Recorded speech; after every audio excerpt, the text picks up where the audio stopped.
Hai hai hai, selamat datang kembali dalam Have Fun with Evan. Wah, kali ini kita seri yang ke-15. Wah, 15 ya, seperempat ya daripada 60. Ya, kita bersyukur kalau malam ini setiap Kamis kita bisa belajar lagi dengan tema-tema yang teman-teman kita sendiri request. Dan bahkan tema-tema yang menjadi tema yang menurut saya baik. Dan juga kita punya pakarnya untuk membahas tema-tema yang teman-teman kita request ya. So bersyukur untuk itu. Dan malam ini mau bilang akhirnya tumbuh satu jerawat nih. Udah berapa lama ya tumbuh. Dan ini bukan karena stres tapi karena rindu ya. Rindu kampung halaman. Rindu bakmi, rindu kue kiateng ya, rindu nasi ayam ya. Jadi teman-teman yang di Pontianak bersyukurlah kalian kalau kalian bisa makan itu tiap hari ya. Nah, hari ini kita akan bahas satu topik yang salah satu teman saya request tentang doktrin nih ya. Jadi backgroundnya seperti ini. Jadi selama circuit breaker dia melihat bahwa banyak anak muda di gerejanya yang tidak ikut ibadah di gerejanya. Dia ini majelis ya. Dan ketika diselidiki, ternyata banyak dari anak-anak muda mereka pindah karena alasan ibadah. Oke, ibadahnya kurang asik lah di gerejanya gitu loh. Tapi setelah dilihat, mereka ternyata pindah ke gereja yang so-called ibadahnya asik, ibadahnya seru, tetapi dia melihat pengajaran firman Tuhannya tidaklah benar. Atau bisa kita katakan doktrin yang diajarkan tidak sesuai dengan doktrin dari firman Tuhan. Nah, oleh karena itu dia punya concern nih. Dia pengen tahu seberapa penting doktrin ini? Apakah gereja itu sekedar ibadah, memuji Tuhan, kemudian cukup untuk membuat orang menjadi murid Kristus? Atau perlu ada doktrin, perlu ada hal-hal yang dipelajari lebih dalam supaya iman seseorang itu bisa bertumbuh lebih dalam? Ya. So dengan latar belakang seperti itu, ya dia minta saya untuk request dan saya bersyukur punya rekan sepelayanan Pak Johan yang sangat juga terbeban untuk berbicara tentang hal itu. So malam ini kita akan undang dia dan beliau dan kita akan diskusi sama-sama ya tentang doktrin, terutama khususnya tentang doktrin dan anak muda zaman now karena memang konteksnya seperti itu. Okay? So without further ado, saya akan undang Pak Johan ke dalam dan juga thank you teman-teman yang udah on time join ya. Bersyukur kalau kalian setia. Oke, Pak Johan on the way ya.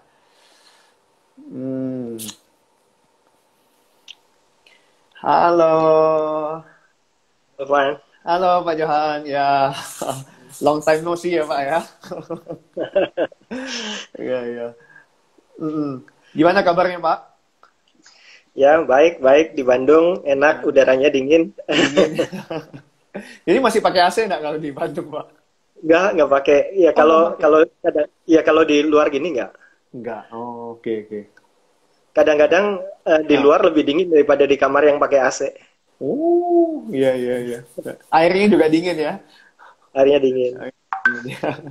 Oke, Pak, kita mungkin mau perkenalan singkat ya. Mungkin beberapa follower Bapak sih pasti kenal Bapak lah ya, tapi follower saya kan mungkin nggak kenal Bapak. Jadi mungkin bisa perkenalan singkat, mungkin keluarga, pelayanan, dan pendidikan mungkin Pak, dan apa yang sedang Bapak kerjakan saat ini. Silakan Pak. Oke. Ya, salam kenal buat rekan-rekan sekalian di IG Live ini. Nama saya Johan Setiawan. Saat ini saya melayani sebagai dosen di STT Bandung. Istri saya Sylvia dan anak saya Samuel. Ya, masih SMP kelas 1 ya. Jadi kami sekeluarga setelah pelayanan di Singapura, sekarang tinggal di Bandung, di asrama dosen. Ya, Iya. mungkin sekilas itu aja. Oke, ya saya ingat ya Pak ya, pas saya datang Singapura mau join pelayanan, Bapak harus pulang ke Indo ya. Rukir ya, pergantian pemain. Pergantian pemain ya. Ya, oke. Pendidikan mungkin Pak, mungkin kuliahnya S1, S2-nya mungkin Pak. Ya, saya kuliah S1 di psikologi di UGM. Terus sempat kerja beberapa tahun di Jakarta, terus ambil sekolah Alkitab di Singapura di Discipleship Training Center. Terus pelayanan lama di Jogja di Yayasan Gloria. Dan dari Gloria berapa tahun ya? 12-13 tahun gitu. Terus Singapura lagi untuk sabbatical, terus ke sana lagi untuk pelayanan di GKI Singapura. terus sekarang di STT Bandung. Ya. Oh, jadi pas lagi sabbatical ditarik Pak Tim ya? Pas Kisahnya. lagi sabbatical di situ, Pak Tim belum belum di sana. Oh, belum di Eh, sana. ya, terus Oh. dari sabbatical, Ah, saya sempat pulang lagi 1,5 tahun sebelum Pak Tim. ditarik ke situ. Ya. Oh, oke, oke, oke.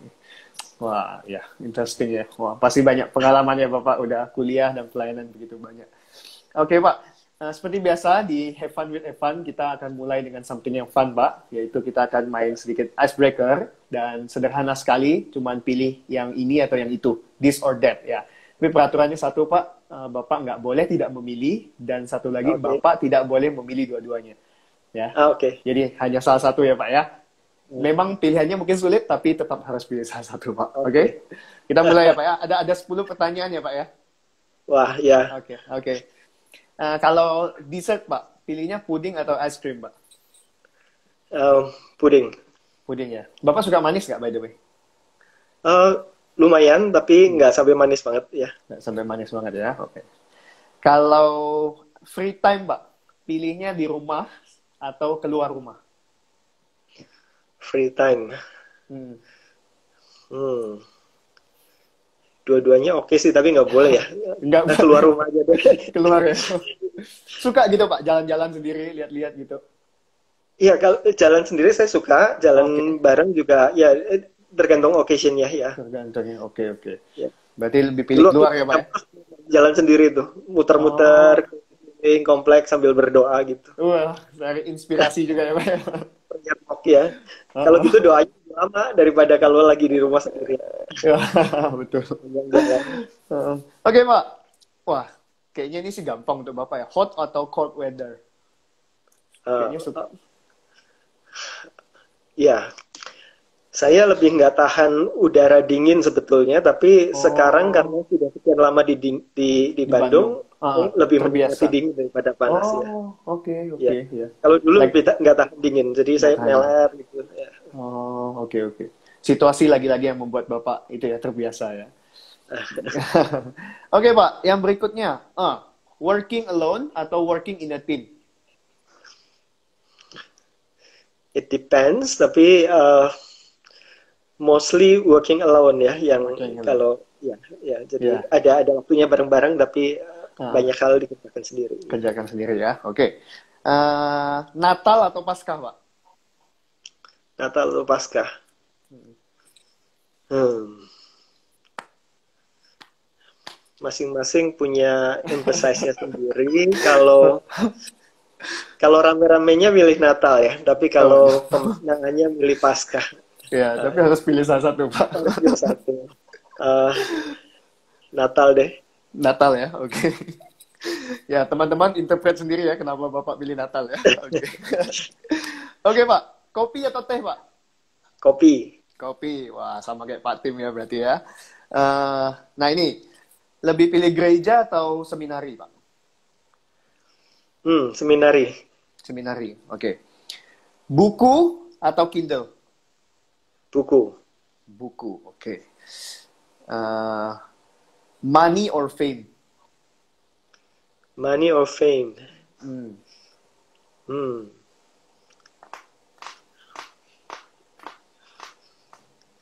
Um, um, fame. Fame ya, oke. Pertanyaan ke-9, Pak ya. Kalau terkenal, ya kan karena Bapak pilih fame ya, lebih mau terkenal sebagai penulis buku atau pengkhotbah yang hebat? Hmm. Aku nggak dua-duanya sih ya. Enggak dong. Maksudnya bukan penulis buku yang baik, bukan pengkhotbah yang hebat gimana begitu. Ah, Tapi kalau mau legacy, ah. kayaknya menulis itu lebih long lasting ya. Menulis ya, betul juga ya. Iya. Ada bisa dipegang lah ya, itunya hasilnya ya. Uh, Oke. Yang terakhir, Pak. Bagi beberapa orang ini sulit dijawab, tapi bagi beberapa orang juga gampang. Saya minta Bapak pilih papa atau mama, Pak. Papa atau mama? Iya. Mama ya. Mama ya, oke. Sip. Thank you, Pak. Wah, udah Ya. jawab pertanyaan-pertanyaan yang nampaknya sulit ya. Susah-susah. Iya, iya. Saya tahu game ini sulit lah. Saya sendiri pun sulit kadang-kadang memilih. Tapi saya yang nanya kan, jadi ya nggak apa-apa. Saya tanya aja. Oke, Pak. Kita langsung to the point. Kita akan mulai untuk diskusi 50 menit ke depan nih, Pak. Kita cuma 1 jam di Instagram. By the way, sebelumnya mau ingatin teman-teman, 16 orang yang udah stay sama kita. Kalau mau bertanya, bisa tekan tombol question mark di samping kolom komen. Kalau tidak ada, karena memang beberapa Instagram tidak ada, kalian bisa saja tulis di komen langsung. Nanti saya akan take down dan saya akan tanyakan ke Pak Johan sesuai dengan timingnya ya. Dan kemudian stay tune karena ini sudah dirancang untuk Pak Johan jawab dari definisi dan penjelasan-penjelasan sampai nanti bagaimana how-nya di terakhir. Oke ya? Ya, oke Pak. Kita kan ngomong tentang doktrin dan anak muda zaman now. Kita perlu tahu dulu dong, doktrin itu apa? Bisa bantu kita jelasin nggak Pak? Silakan. Ya, doktrin ya. Kalau dari sisi asal katanya sih, itu dari bahasa Latin, doktrina, arti harafiahnya mengajar gitu ya. Kalau Evan tanya apa hubungannya doktrin sama dokter, itu nggak ada. Tapi kalau hubungannya doktrin sama doktor, itu ada. Itu akar katanya sama. Doktor itu sendiri harafiahnya artinya pengajar. Jadi doktrin itu mengajar ya. Nah, tapi kata doktrin sendiri kalau di dalam kekristenan itu merujuk ke pokok-pokok ajaran dari suatu aliran gereja, gampangannya begitu. Jadi masing-masing gereja, masing-masing denominasi punya satu pokok ajaran yang dia pegang, ya mungkin beda dengan yang lain, itu biasa disebut sebagai doktrin begitu ya. Jadi kalau dari pengertian sederhana itu, maka doktrin dalam kekristenan itu banyak sekali. Sebanyak ada aliran-aliran gereja yang begitu banyak, denominasi yang begitu banyak begitu. Nah, cuma agak perlu dibedakan juga, Van, antara doktrin dengan dogma ya, begitu ya. Dogma. Jadi doktrin ini kan sesuatu yang dikembangkan dari hasil studi orang, kemudian dari Alkitab begitu, kemudian dirumuskan dikristalisasikan dalam pemahaman-pemahaman tertentu yang sistematis begitu ya. Nah, cuma orang sepanjang sejarah kan melakukan itu. Jadi kemudian ada doktrin-doktrin tertentu yang akhirnya mengerucut menjadi semacam standar kebenaran lah. Itu yang kadang-kadang disebut dogma atau credo. Ya, yang paling terkenal ya itu ya credo, Apostle Creed ya. Apostle Creed ya. Suli, iman Nisea yang kayak begitu-begitu itu menjadi semacam satu standar inti ajaran kekristenan lah begitu kira-kira. Jadi itu doktrin, dogma kayak begitu. Nah, banyak orang mungkin yang di luar gereja atau bahkan di dalam gereja kan taunya tentang teologia nih, Pak. Ya kan, maksudnya ada ya teologiamu gimana gitu kan orang tanya. Ini kira-kira ada hubungan nggak dengan doktrin? Apa mereka sama, beda atau bagaimana, Pak? Secara umum doktrin, dogma, teologi kadang-kadang itu dipergunakan secara ya interchangeable gitu ya antara itu. Tapi kalau mau dipisahkan gitu, teologi kan theos dan logos ya. Theos itu Tuhan, logos itu adalah studi ya. Jadi studi tentang Tuhan, bagaimana kita bisa mengenal Tuhan, dan studi itu menghasilkan doktrin-doktrin kira-kira begitu. Jadi teologi mempelajari prinsip-prinsipnya, kemudian prinsip-prinsip itu diformulasikan dalam bentuk doktrin-doktrin tertentu. Ya. Jadi berarti payung besarnya sama resultnya gitu. Resultnya. Jadi payung besarnya teologi ya Pak sebenarnya ya. Cuman di dalamnya ada doktrin itu ya. Itu akhirnya menghasilkan rumusan-rumusan yang disebut doktrin. Terus doktrin ini kan tadi Bapak bilang banyak. Ya kan? Dalam satu gereja saja banyak, apalagi denominasi banyak. Jadi kira-kira apa saja yang termasuk doktrin, apa saja yang kira-kira tidak termasuk doktrin? Bisa jelasin dikit masuk pertanyaannya? Kan Bapak bilang ada doktrin ya, doktrin kan banyak di dalam satu gereja ya. Jadi apa saja yang termasuk doktrin, apa saja yang tidak termasuk doktrin? Misalnya kayak cara ibadah, cara berpakaian itu termasuk doktrin bukan? Atau pengajaran tentang ya seperti itu. Ya. Jadi kalau kita ngomongin tentang denominasi atau gereja, biasanya kita bisa melihat dari dua sisi. Yang satu dari ortodoksinya, ortodoksi atau kita sebut doktrin dalam konteks pembicaraan kita sekarang. Yang kedua adalah ekspresi spiritualitasnya. Jadi itu termasuk cara ibadah, kemudian beberapa disiplin-disiplin rohani tertentu yang diterapkan. Ada yang lebih banyak ke masyarakat, misalnya ada yang lebih banyak ke menarik diri dari masyarakat, ada macam-macam ya. Itu ekspresi spiritualitasnya. Ya. Sebetulnya gaya ibadah itu juga masuk dalam kategori ekspresi spiritualitas. Nah, dua hal ini seringkali berhubungan erat antara doktrinnya, ortodoksinya dengan spiritualitinya. Nah, sementara yang masuk doktrin berarti pandangan-pandangan yang sudah disepakati oleh aliran itu, misalnya pandangannya tentang Allah itu seperti apa, Kristus itu seperti apa, Alkitab itu seperti apa, akhir zaman itu seperti apa, begitu-begitu, itu menghasilkan kesimpulan doktrinal yang mungkin beda dengan gereja yang lain. Oke, jadi yang saya tangkap itu ada esensi, ada ekspresi ya Pak ya. Jadi not quite. Satu ortodoksi dengan spiritualitas. Spiritualitas ya. Oke. Ya. Jadi spiritualitas not necessarily ekspresi ya, tapi lebih ke gaya spiritualitas yang dikembangkan oleh satu aliran tertentu. Misalnya kalau kita gampangannya kalau gereja-gereja karismatik kita ekspresi spiritualitasnya kan jelas begitu ya, tentang encounter dengan Tuhan, kemudian ibadah raya kayak begitu. Sementara gereja-gereja yang lebih kontemplatif begitu ya, mungkin lebih banyak menyepi, berdiam diri kayak begitu. Itu kan ekspresi spiritualitasnya yang seringkali itu didasari oleh ortodoksinya, kadang-kadang tidak ada hubungannya dengan ortodoksi juga. Jadi nggak selalu berhubungan. Oke. Ya, since Bapak tadi sebutin tentang gereja-gereja karismatik, ya kan kita tahu memang ada sedikit persinggungan lah antara gereja tradisional dengan gereja karismatik yang saat ini yang lebih modern. Mungkin dari cara ibadah bisa kita omongin, tapi nampaknya mulai banyak gereja yang lebih mengutamakan entertainment, lebih mengutamakan puji-pujian ya dibandingkan dengan doktrin-doktrin itu. Nah, ini satu hal yang mungkin Bapak bisa beritahu atau kasih tahu bagaimana kita bisa mengenalinya dengan tantangan zaman ini Pak. Ya sebenarnya tentang ini kan tadi konteksnya anak-anak muda yang terekspos dengan berbagai macam model gereja yang penekanannya macam-macam begitu ya. Kemudian mereka bisa memilih gereja berdasarkan sesuatu yang tidak tepat ajarannya kayak begitu ya. Nah, tetapi sebenarnya kalau mau ditarik yang lebih atas lagi, pertimbangan seseorang memilih gereja itu bukan hanya satu aspek ya. Jadi satu aspek memang pengajaran. Jadi itu satu aspek yang besar pengajaran. Apakah di gereja ini mengajarkan pengajaran yang sehat begitu ya. Tapi kalau kita lihat surveinya Barna di Amerika ya, kita belum ada survei di Indonesia atau di Singapura. Itu di antara anak-anak millennials, pertimbangan utama mereka memilih gereja itu adalah worship style. Bukan doktrin, bukan yang lain-lain. Jadi kalau pertimbangan utama artinya itu yang menjadi kriteria utama, sementara yang doktrin mereka bersedia kalaupun nggak 100% sama gitu ya, atau ada beberapa keberatan, yang penting bagian ininya cocok itu dia akan ambil.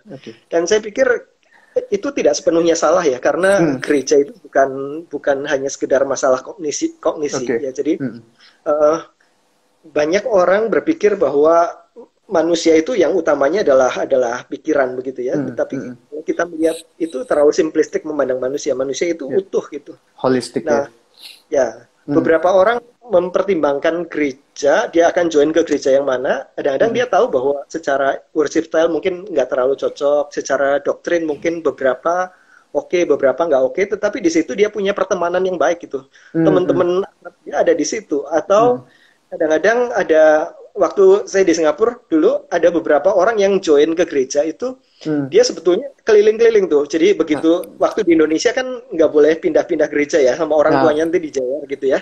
Waktu di Singapura kesempatan lah dia bisa icip-icip gereja macam-macam yang selama ini belum pernah dia ikut.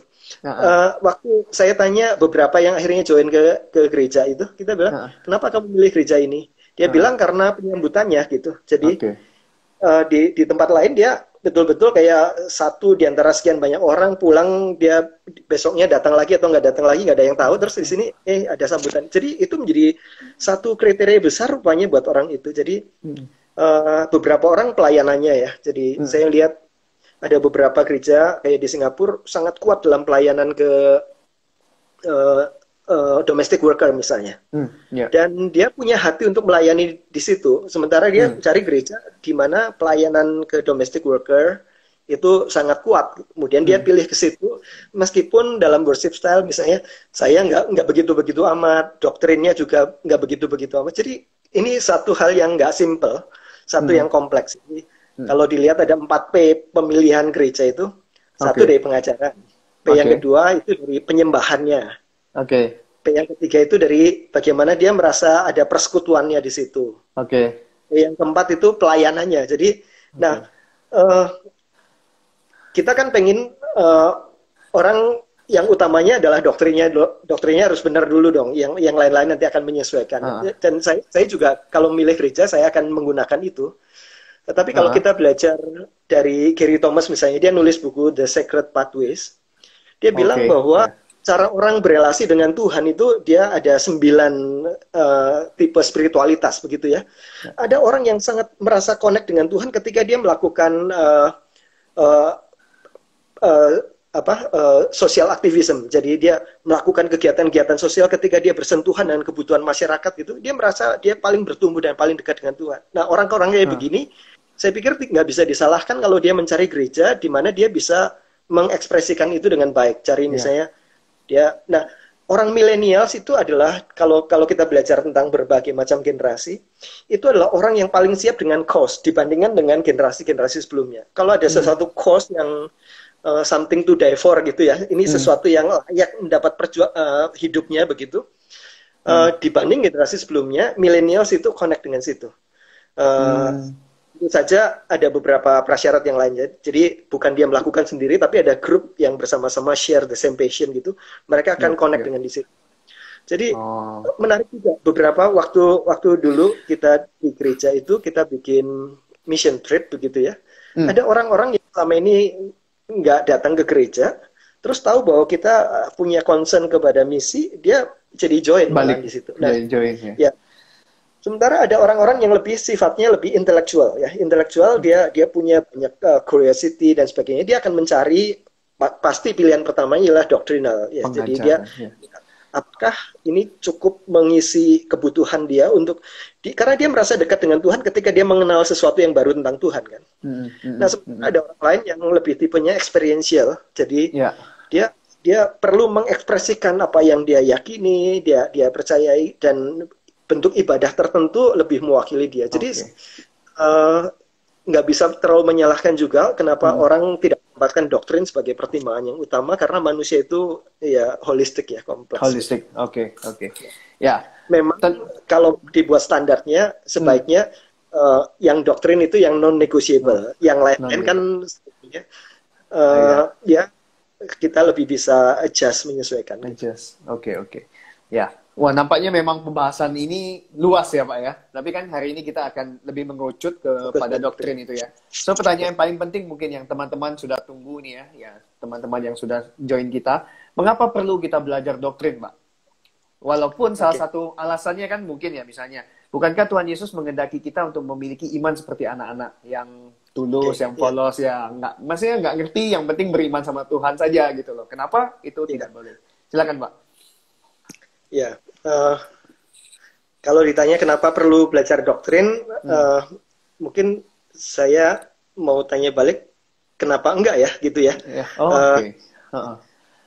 Tapi sah-sah aja sih yang jadi kalau kita bicara tentang doktrin, ada beberapa asosiasi buruk terhadap kata itu sendiri ya. Salah satunya tadi Evan sudah bilang bahwa bukankah kita mestinya punya iman seperti kanak-kanak gitu ya? Dan Tuhan Yesus sendiri yang bilang loh, bukan teolog itu ya. Dan kalau belajar macam-macam akan mengancam kesederhanaan iman ya. Mestinya tinggal beriman, sekarang jadi ruwet begitu hidupnya begitu ya.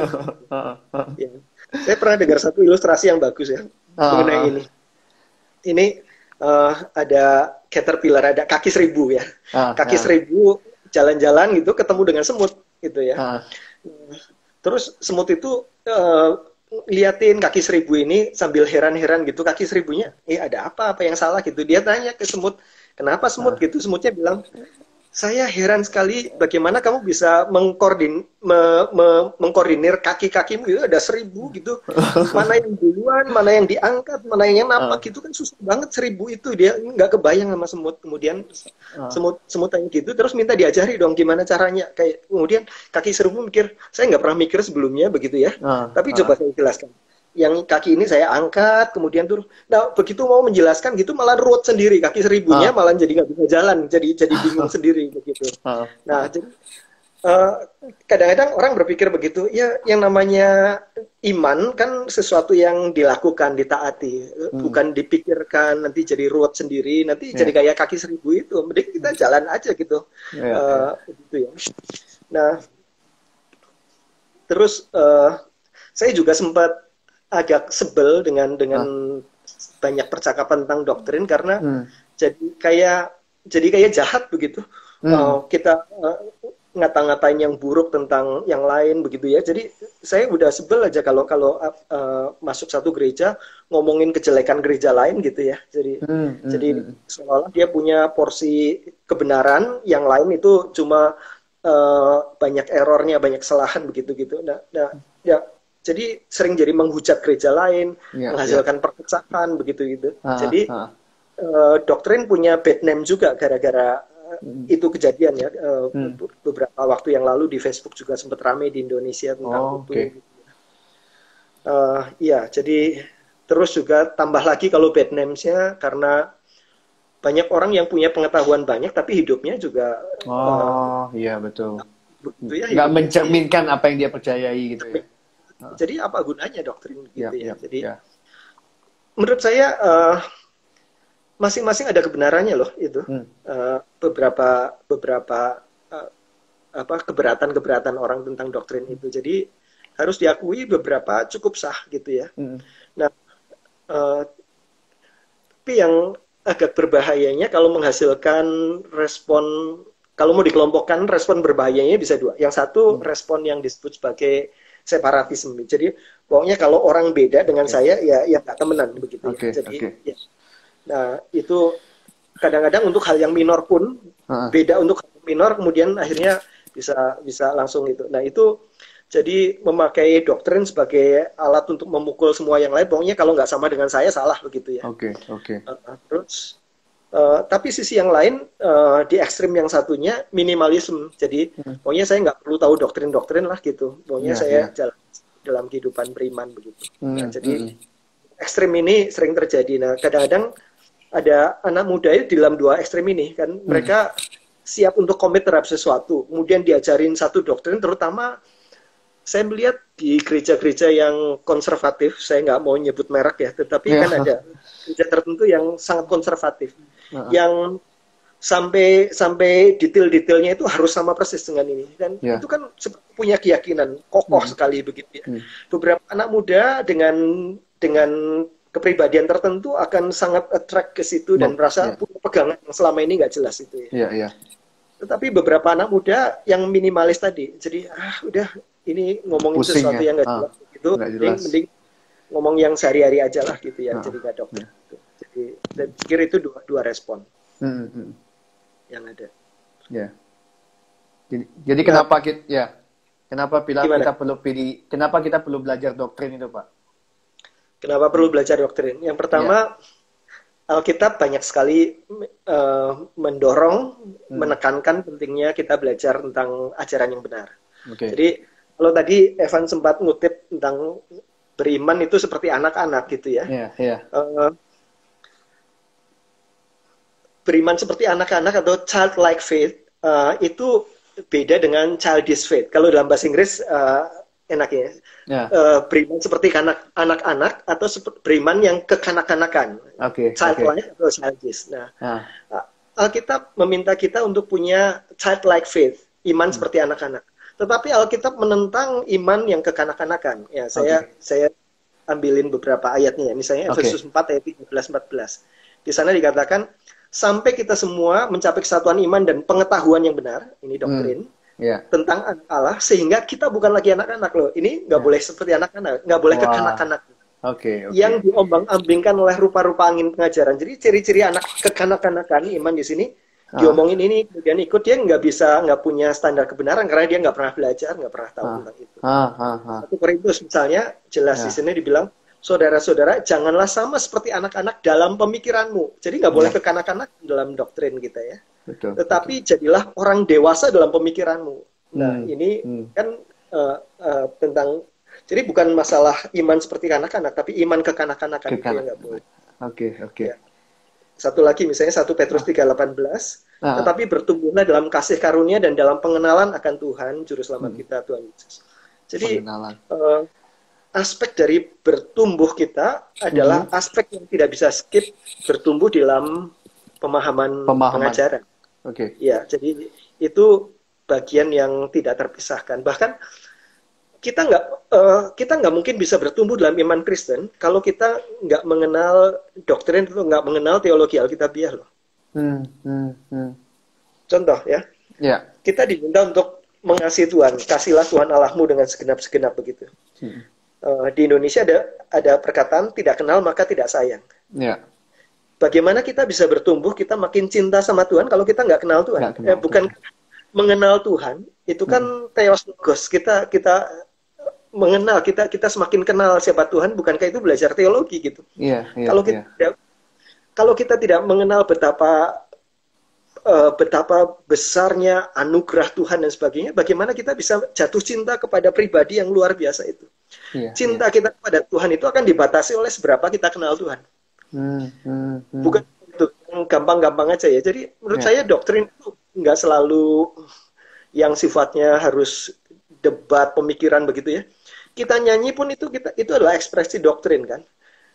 Seberapa ketika kita menyanyikan sesuatu Tuhan, itu nyanyian kita nyanyian kosong atau tidak tergantung dari bagaimana kita mengenal Tuhan yang kepadanya kita menyanyikan itu ya.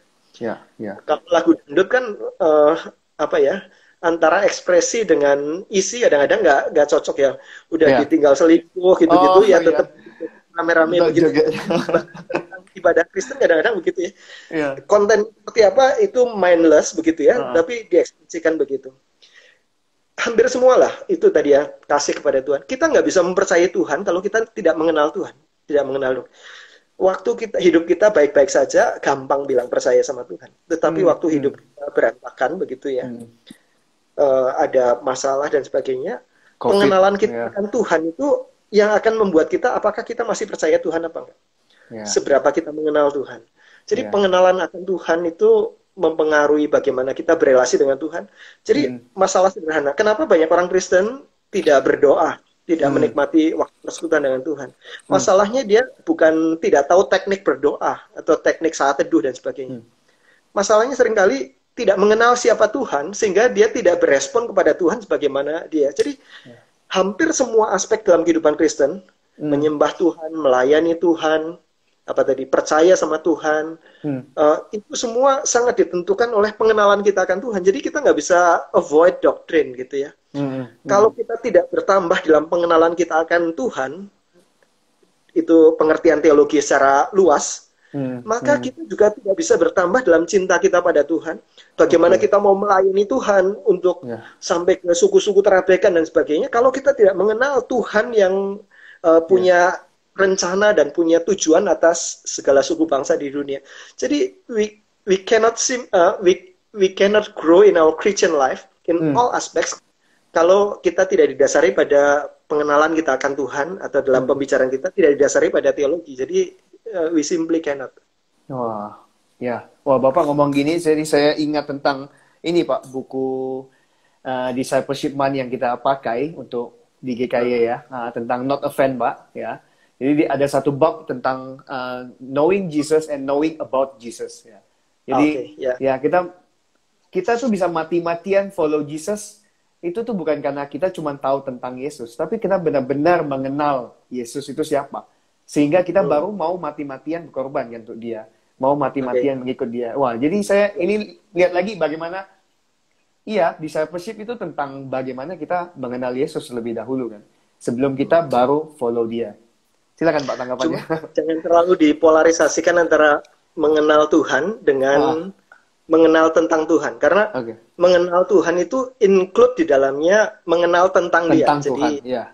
Jadi Tetapi kalau mengenal tentang kan hanya pikiran saja. Nah, Ya. Tim Keller bilang pengenalan akan Tuhan itu yang benar adalah bukan yang benar ya.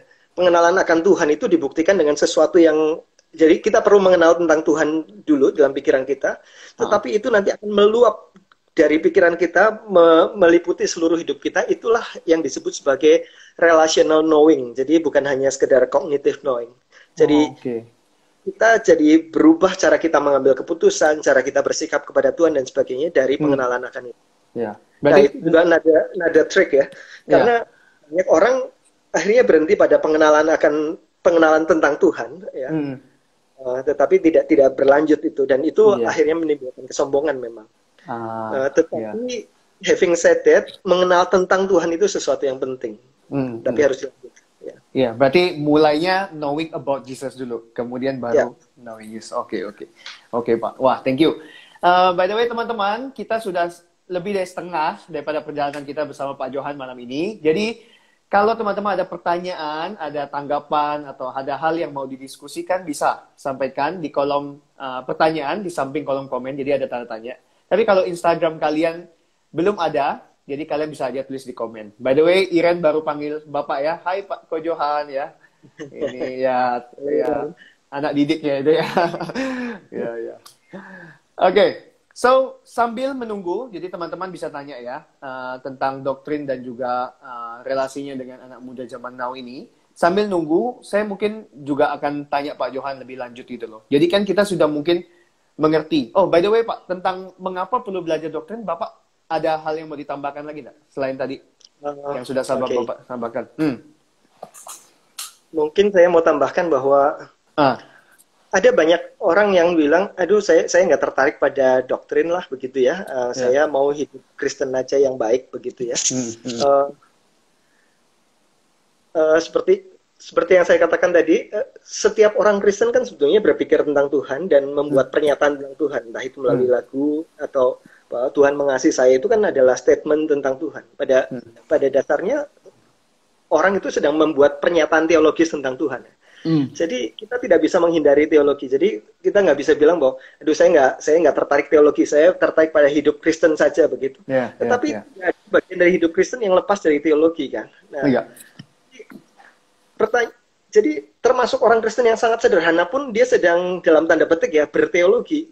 Kalau teologi dalam pengertian yang luas itu ya, pengenalan akan Tuhan. Jadi masalahnya adalah apakah kita good theologians atau kita poor theologians. Jadi kita bisa I'm not a theologian dalam pengertian itu nggak bisa, karena ketika pada Tuhan pun jadi whether we are good or we are poor theologians. Jadi itu terus kalau mau ditambahkan satu lagi ini tentang yang Efesus tadi bilang kan kita tidak seperti iman kita tidak seperti anak-anak yang mudah diombang-ambingkan oleh rupa-rupa angin pengajaran begitu ya. Jadi saya pikir itu another reason kenapa kita perlu belajar doktrin, karena ada penyesatan ada di mana-mana ya.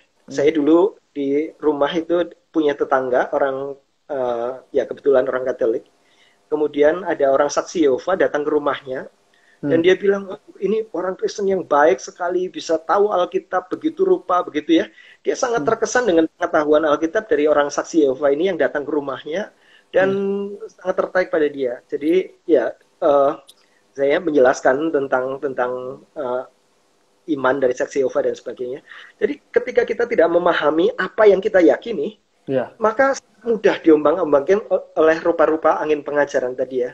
Teologi sukses dan sebagainya. Ada banyak hal yang kompatibel dengan kebutuhan-kebutuhan kita, akhirnya kita tertarik pada itu dan kita punya sesuatu untuk membedakan mana yang benar, mana yang enggak. Dan kalau kita ngomong sekarang ini, anak muda penuh dengan kebingungan ya. Sekarang ada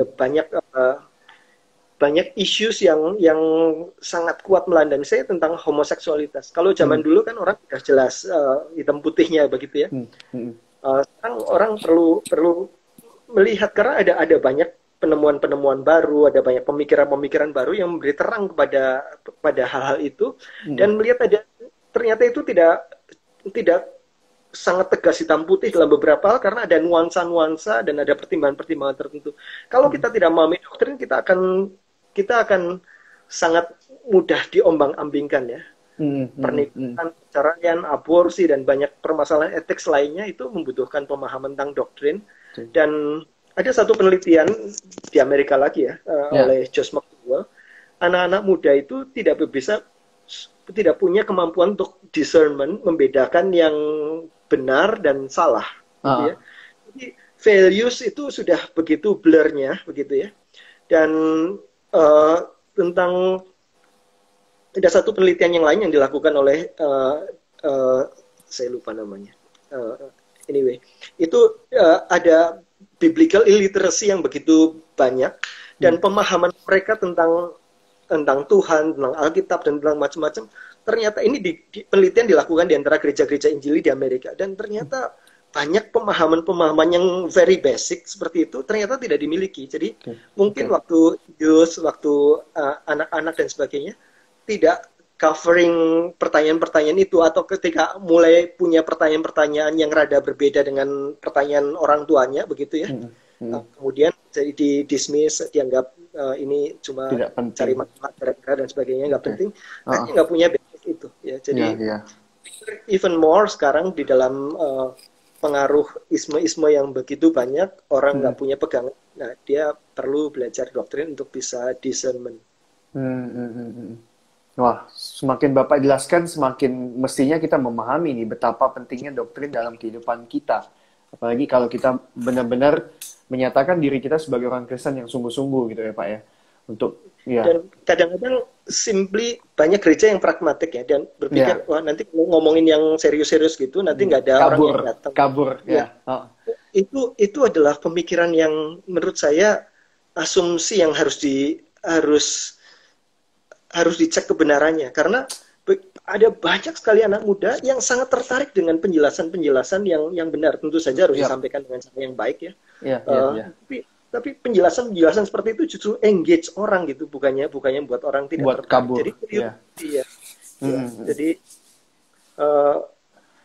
anak muda apalagi milenial sekarang mereka kan searching for answer ya. Kalau nggak mendapatkan dari sumber-sumber yang channel yang seharusnya, dia tetap akan cari dari internet, dari temennya, dari macam-macam begitu, malah lebih kacau lagi. Lebih kacau lagi.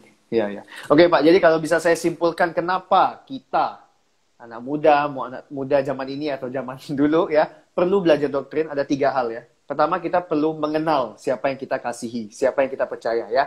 Mengenal Yesus itu penting. Yang kedua, tidak ada sebenarnya orang yang tidak berteologi ya. Mau dia bagaimanapun, dia bahkan bilang saya tidak berteologi pun itu sebenarnya sedang berteologi ya. Dan yang terakhir, penyesatan ada di mana-mana. Yang itu Pak Johan sampaikan. Nah Pak, kalau begitu, dengan begitu bagaimana nih sebenarnya cara yang baik atau cara yang tepat bagi anak muda untuk belajar tentang doktrin? Tentu ya kita datang ke gereja dan dengar, tetapi kan ada cara-cara atau cara pandang kita yang perlu diperbaiki sehingga kita ketika mendapat doktrin kita tahu wah ini yang baik atau tidak. Silakan Pak. Gimana ya? Menurut saya yang pertama adalah orang perlu belajar teologi secara intensional. Saya jelaskan apa yang saya maksud. Jadi teologi kan tadi meliputi semua pengalaman hidup rohani kita ya. Ketika kita beribadah, ketika kita melakukan macam-macam begitu ya. Tozer pernah nulis saya di buku yang mana ya? Kayaknya di buku The Knowledge of the Holy dia bilang bahwa kehambaran dalam ibadah, keseriusan dalam menghadapi dosa, dan aspek-aspek yang begitu luas dalam kehidupan Kristen kalau dirunut, ditelusuri itu berangkat dari pengenalan yang tidak benar atau tidak sempurna, kurang mulia tentang Allah gitu ya. Jadi kehidupan Kristen kita diliputi oleh pemahaman-pemahaman, oleh pengenalan, oleh doktrin ini. Nah, tapi kan itu kita bisa menjalani kehidupan Kristen seperti itu dengan going with the flow aja. Jadi pokoknya jalan terus gitu tanpa kita betul-betul pikirin. Nah, bagaimana belajar doktrin dalam kondisi seperti itu, kita perlu melakukannya secara intensional. Jadi I purposely mau belajar tentang itu. Jadi bukan hanya sekedar ya pokoknya baptisan begitulah, pokoknya keselamatan begitulah gitu ya. Jadi kita perlu intentionally belajar. Nah, untuk belajar secara singkat saja ada banyak cara begitu ya, tapi cara yang kita perlu melihat ada untuk belajar doktrin itu, kalau mau dibuat stratanya begitu ya. Yang paling basic itu kita belajar tentang biblical theology ya, tentang belajar Alkitab itu sendiri karena source-nya itu. Nah, kemudian tetapi Alkitab kan tidak berisi dengan misalnya oh Yesus itu seperti apa, kemudian secara sistematis menjelaskan di situ gereja itu seperti apa, akhir zaman itu seperti apa. Alkitab isinya stories ya. Jadi ada cara macam-macam. Nah, selain belajar Alkitab, bagaimana menyelidiki PA dan sebagainya, perlu belajar yang namanya systematic theology. Systematic theology belajar tentang satu topik tertentu, dicari apa yang dikatakan dalam seluruh Alkitab mengenai hal itu, kemudian disistematisasikan. Nah, kenapa saya bilang ini adalah strata yang kedua? Maksudnya strata itu, yang paling utamanya adalah belajar Alkitabnya, keduanya ini. Nah, ini sudah mulai ada dogma-dogma yang beda-beda, ada doktrin yang beda-beda. Cara menyimpulkan beda, begitu ya. Jadi, harus kembali, yang utamanya adalah kita kedua sistematik, ketiga baru dogmatics. Dogmatics itu kita perlu belajar bahwa orang-orang Pentekostal karismatik punya interpretasi ini ya. Orang-orang yang reform punya interpretasi ini. Orang-orang yang punya ekumenikal punya interpretasi ini. Jadi kita perlu belajar bagaimana aliran-aliran dogmatik ini dari berbagai sisi, sehingga kita kadang-kadang kita belajar banyak dari eksplorasi orang lain ya. Jadi itu adalah dogmatic theology. Jadi ada biblical theology, systematic theology, dogmatic theology itu urutannya. Jadi kalau cuma punya waktunya untuk belajar sedikit ya, belajar yang biblical theology-nya aja biar nggak ruwet dengan yang lain gitu ya. Oke. Sip, Pak. By the way, ada beberapa pertanyaan dari teman. Jadi mungkin kita jawab dulu ya Pak ya, sebelum nanti ada lanjutin ya. Salah satu pertanyaannya nih Pak, apa yang harus dilakukan kalau seseorang sadar mereka ada di gereja yang doktrinnya menyimpang dari kebenaran firman Tuhan? Ya, haruskah dia keluar misalnya, ataukah dia menegur hamba Tuhannya, atau bagaimana nih Pak? Kalau ini lebih ke pengalaman Bapak lah, secara praktika ya. Dari mana taunya itu menyimpang? Jangan-jangan dia yang menyimpang. Bisa jadi ya. Atau mungkin dia sempat ke gereja temannya dan dia merasa mungkin gitu. Kira-kira lah. Kita anggap aja dia benar lah Pak ya. Ya, oke. Sebenarnya itu sesuatu yang tricky ya, klaim-klaim terhadap kebenaran ya. Jadi gereja punya klaim bahwa yang diajarkan itu benar. Tentu saja kalau dia nggak merasa itu benar, nggak akan diajarkan gitu ya. Kita juga merasa bahwa yang saya pahami itu benar, beda dengan yang ini gitu ya. Jadi terus akan lebih kompleks lagi kalau misalnya kita berada dalam satu gereja, terus setelah kita belajar macam-macam, kita expose dengan macam-macam, teologi kita berubah, jadi tadinya kompatibel dengan gereja ini, sekarang ternyata, jadi enggak. Atau sebaliknya, begitu pendetanya ganti, teologinya berubah begitu ya. Kita bisa tadinya kita merasa cocok di situ. Jadi, kalau setiap kali ada perbedaan doktrin, kemudian kita quit begitu ya. Jadi, apakah harus seperti itu gitu ya? Menurut saya salah satu hal yang praktis yang bisa kita lakukan adalah kita membedakan apakah perbedaannya ini esensial atau enggak. Jadi di dalam teologi sering disebut ada doktrin primer dan ada doktrin sekunder. Doktrin primer itu bukan karena doktrin yang lebih penting, doktrin sekunder yang sekunder nggak penting, bukan itu. Disebut doktrin primer karena Alkitab itu kalau diselidiki ya bisa dikatakan sebagian besar para ahli teologi yang udah menyelidiki kesimpulannya ya itu gitu. Nah, kalau doktrin sekunder itu Alkitab itu kadang-kadang ngomong begini di satu sisi, kadang-kadang ngomong di sisi yang lain yang begitu, sehingga ketika orang belajar teologi ada orang yang lebih memandang dari sisi ini, dari sisi itu. Jadi ada terjadi perdebatan lah. Jadi bisa multitafsir. Ya, tapi bukan berarti Alkitab contradict each other kan? Ya, mereka bukan itu. Jadi tafsiran yang bisa. Tafsirannya ya, oke. Ya. Nah, jadi yang disebut doktrin primer yang lebih tidak multitafsir, ada kesepakatan di situ, ada dogma di situ. Yang doktrin sekunder itu yang lebih multitafsir. Nah, kita perlu membedakan itu. Kalau Alkitab memang jelas dalam hal itu dan kita berbeda dalam hal itu, ya kita berarti salah gitu. Dan kalau gereja berbeda di dalam hal-hal yang sangat jelas Alkitab nyatakan doktrin primer, Saran saya adalah ya kita mungkin perlu reconsider apakah kita akan tetap di gereja itu apa enggak. Gitu. Kalau tidak memungkinkan kita bisa ngajak diskusi dengan pemimpin gereja dan sebagainya. Tapi ya berarti berarti ini saya tidak merasa bahwa ini sedang setia pada apa yang dinyatakan Alkitab. Nah, tapi kalau perbedaannya doktrin sekunder, menurut saya itu adalah kita bisa agree to disagree dan kita bisa tetap di situ. Misalnya baptisan lah katanya. Doktrin primernya adalah orang percaya Tuhan Yesus dibaptis. Tidak ada perdebatan mengenai itu. Tapi doktrin sekundernya bagaimana cara dibaptisnya. Ada yang dibaptis bayi gitu ya. Dia belum bisa mengakui iman sendiri loh, tapi udah dibaptis gitu. Ada yang seperti itu. Ada yang dibaptisan adalah betul-betul kalau dia sudah bisa mengaku percaya sendiri begitu. Nah, jadi itu kan ada perbedaan itu. Kemudian cara baptisan gitu. Nah, itu kan sekunder. Yang penting gereja ini percaya bahwa ada sakramen baptisan gitu. Nah, kalau orang gereja ini tidak percaya sakramen baptisan itu baru masalah gitu. Tapi baptisan seperti apa itu kita bisa jadi level perdebatan atau level ketidaksetujuannya akan berbeda di situ. Meskipun ya, kalau kita adalah orang-orang yang cenderung konservatif, maka kita biasanya tidak membedakan antara primer dan sekunder. Segala sesuatu dianggap primer. Pokoknya kalau nggak sama seperti ini, itu berarti salah, nggak sama begitu. Jadi ada sih di antara kita yang bakat-bakatnya konservatif gitu ya. Nah, jadi kalau nggak sama persis jadi salah. Misalnya penciptaan begitu ya. Kita meyakini bahwa Tuhan yang menciptakan segala sesuatu. Itu doktrin primer. Tetapi doktrin sekundernya misalnya, apakah penciptaan itu betul-betul 6 hari atau itu satu proses yang panjang. Jadi apakah umur bumi itu muda atau umur bumi udah jutaan miliaran tahun gitu, jutaan tahun gitu. Nah, itu sesuatu yang sekunder gitu ya. Jadi kita mungkin dalam satu gereja bisa berdebat mengenai itu, tetapi yang primernya itu. Jadi kita perlu membedakan yang primer dan sekunder. Nah, ini nggak berlaku buat orang-orang konservatif. Orang konservatif nggak akan setuju dengan pernyataan saya barusan tadi. Jadi nggak peduli ya. semuanya adalah primer gitu. Jadi, nah kalau hal-hal yang primer berbeda, kayaknya kita perlu consider untuk itu. Kalau yang sekunder beda, kita ada room for discussion dan kita bisa beribadah di tempat yang sama di dalam perbedaan itu.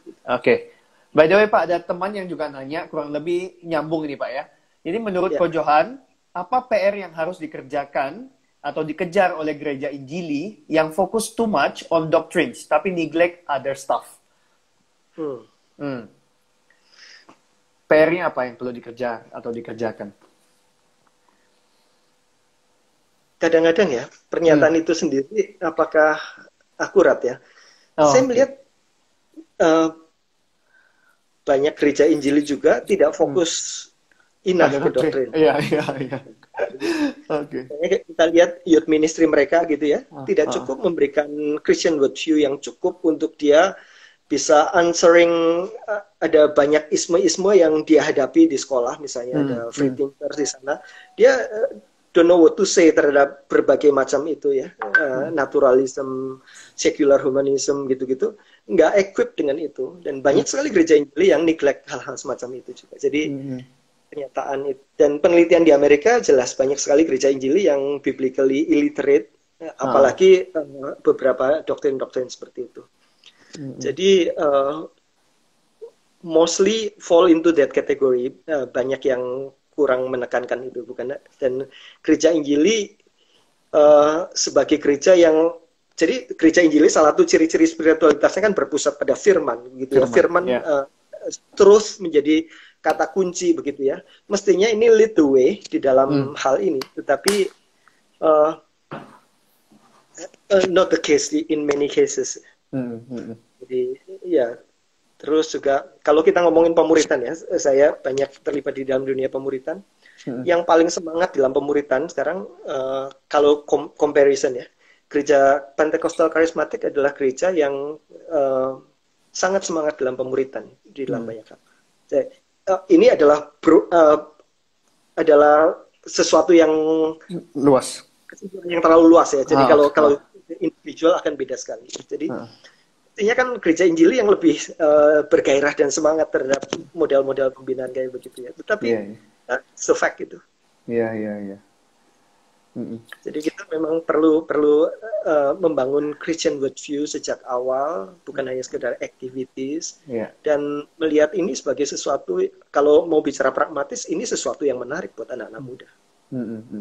Mereka juga mungkin bertanya ya, tinggal bagaimana kita menjawab ya. Menjelaskannya, ya. Oke. By the way, waktu kita kan tidak lama lagi nih Pak, 5 menit lagi. Ada 1-2 pertanyaan, tapi saya rasa mungkin Bapak bisa jawab nanti via chat atau itu, karena saya rasa tidak berhubungan langsung dengan topik kita malam ini. Cuman mungkin Bapak mungkin 3 menit terakhir ya, 3 menit terakhir bisa berikan kita kesimpulan nih Pak, kesimpulan yang konkret. Maksudnya, Bapak udah ngomong 50-an menit, kalau kami lupa, tapi ada at least 1 kalimat atau 1 statement ini yang kami anak muda ini perlu pahami gitu loh. Betapa pentingnya doktrin, pengenalan akan Tuhan di dalam kehidupan kami bergereja, menjadi orang Kristen, atau bahkan nanti menjadi berkat bagi orang lain. Silakan Pak. Pengenalan akan Tuhan dalam konteks ini adalah pengertian teologi secara luas. Pengenalan akan Tuhan itu jauh lebih mendasar dalam kehidupan Kristen daripada yang kebanyakan orang sadari. Kita tidak mungkin bisa mencintai Tuhan dengan segenap hati kalau kita tidak mengenal Dia. Pengenalan kita akan Tuhan akan menentukan sebagaimana kita progres dalam cinta kita kepada Tuhan. Kita tidak mungkin mempercayai Tuhan dengan segenap hati kalau kita tidak sungguh-sungguh mengenal Dia. Ada kesulitan, kita akan meragukan dan bahkan salah paham terhadap Tuhan. Kita tidak bisa sungguh-sungguh menyembah Tuhan kalau kita tidak mengenal Tuhan. Kita tidak bisa sungguh-sungguh melayani Tuhan kalau kita tidak sungguh-sungguh mengenal Tuhan. Nah, bukankah semua yang saya sebutkan tadi, kecintaan kepada Tuhan, kepercayaan kepada Tuhan, penyembahan kepada Tuhan, pelayanan kepada Tuhan, itu adalah hal-hal yang mencirikan bagaimana kita hidup sebagai Kristen. Yang semuanya itu ditentukan oleh seberapa kita mengenal Tuhan. Jadi, kalau kita tidak mengenal Tuhan, maka kita tidak bisa bertumbuh dengan seharusnya di dalam semua bidang-bidang itu. Jadi doktrin itu atau pengenalan akan Tuhan atau teologi dalam pengertian yang luas ini jauh lebih mendasar dalam kehidupan Kristen dibandingkan dengan yang kebanyakan kita mungkin sadari. Nah, ada orang bilang bahwa saya kutip aja dari Alkitab ya, Yeremia dibilang bahwa jangan orang kaya bermegah karena kekayaannya, jangan orang kuat bermegah karena kekuatannya, jangan orang bijaksana bermegah karena bijaksananya. Tapi kalau mau bermegah, bermegahlah karena yang berikut itu, bahwa dia memahami dan mengenal aku. Kata Tuhan, itulah yang kusukai, kata Tuhan. Jadi Tuhan senang ketika kita mengenal Dia, dan we know the reason ya, karena itu menjadi source bagi banyak hal yang lain. Jadi ketika kita menghindari doktrin, menghindari teologi, maka kita sedang suffocate ourselves dari pertumbuhan yang seharusnya kita terima, begitu ya.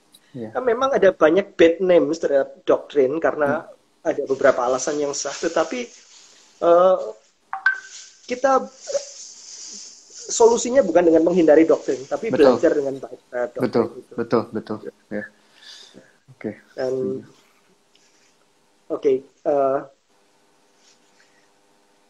Mungkin satu lagi. Tinggal 1 menit ya Pak ya. Oke. Kalau kita belajar doktrin itu tidak boleh berhenti pada pemikiran saja. Jadi ada 3D. Doktrin harus menghasilkan doxology. Ya, jadi pengenalan kita akan Tuhan membuat kita harus menjadi menyembah Tuhan, berespon kepada Tuhan sebagaimana Dia ada. Kan responnya harus seperti itu. Respon pertama adalah Tuhan yang menerima. Pengenalan kita akan Tuhan, kita berespon dengan berbeda.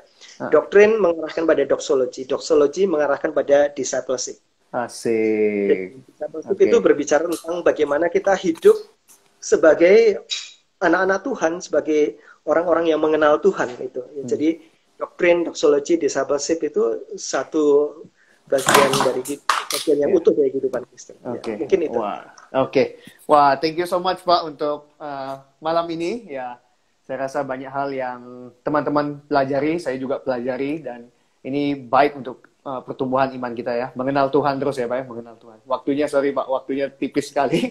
Beberapa detik lagi. So, thank you so much Pak untuk waktunya, pengajarannya, dan juga teman-teman, thank you udah stay sama kita, dan Tuhan berkati kalian semua ya. Oke Pak, sampai jumpa Pak ya. Thank you. Ya, dan berkati. Ya, bye-bye.